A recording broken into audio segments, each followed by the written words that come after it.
రాత్రి 7 గంటలకు the biggest live show. Yes, Rajinikanth live show with KCR. ఇప్పుడు ఇది సూపర్ బస్ క్రియేట్ చేస్తోంది. 12 ఏళ్ల సుదీర్ఘ గ్యాప్ తర్వాత మీడియాకి ఇంటర్వ్యూ ఇస్తున్నారు కేసీఆర్.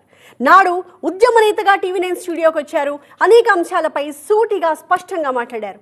మళ్ళీ ఇప్పుడు అంతకు మించి అన్న రేంజ్లో డిబేట్ జరగబోతోంది. మళ్ళీ పాత ఉద్యమ నేతని చూస్తారు అని కేసీఆర్ ఈ మధ్య అన్నారు. మరి ప్రస్తుతం బీఆర్ఎస్ అనేక సవాళ్లను ఎదుర్కొంటోంది. ఈ పరిస్థితుల్లో కేసీఆర్ చెప్పే ప్రతి మాట క్యాడర్కి బూస్ట్ ఇవ్వడం ఖాయం. ఇక ఈ లైవ్ షోపై కాంగ్రెస్ బీజేపీ నేతలకు కూడా సహజంగానే చాలా ఇంట్రెస్ట్ కలుగుతోంది.